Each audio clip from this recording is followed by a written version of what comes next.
guys. I was thinking of talking today about some things I want to come out with, coming out of the closet, so to speak. I think, as many of you have surmised, I am a Christian, as I've already said, and I am also Jewish. And I am also not liberal, and I am also very interested in telling you a surprise that I am also a conservative, if you have not put together a couple things together. Now, of course, that's a label, and point by point, I would like to discuss certain topics with you, all who are interested. And I thought the most important thing would be to talk a little bit about my faith, but actually I'm very also interested in talking about politics, because it actually is connected to the applications of what I believe. So I think for some of you who are interested in that, that would be cool for you to, who are interested in society and culture. And I think it's very hard to, these days, to be interested in culture without also having a connection with politics, which is in some ways unfortunate. So I don't know why I say that, but I think it is somewhat unfortunate, because I think that politics, like the military, should be not something that's just needing to be discussed in the private life. So in that sense, I've changed a lot of my opinions, because I mean, not entirely, but I grew up always discussing ideas around the dinner table. That was the way my father liked to do it.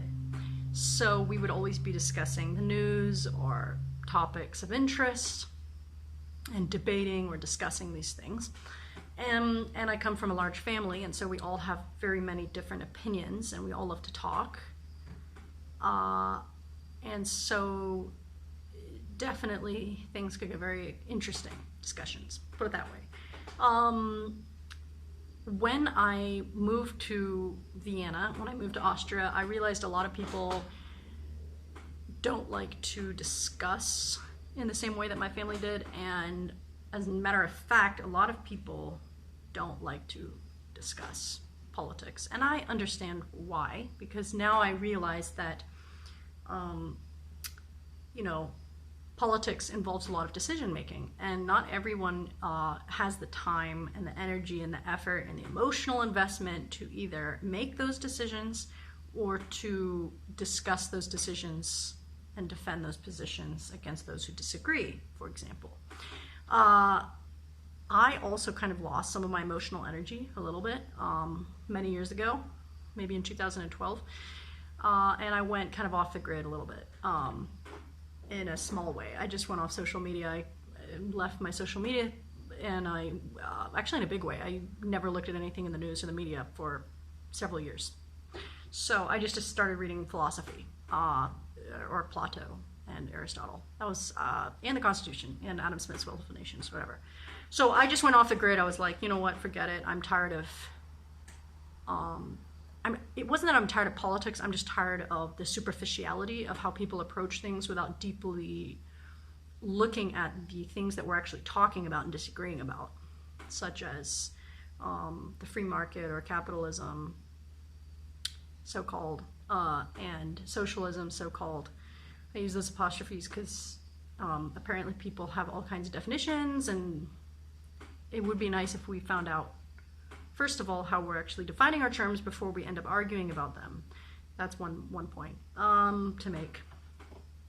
However, that all being said, I was thinking, okay, maybe I will share a little bit with you, and I will try to personalize it so that you know where I'm coming from. And maybe, you know, I noticed that in YouTube there's not a lot of women who talk about politics, and there's a lot of reasons for it, and the same reasons that conservatives don't like to talk about politics a lot.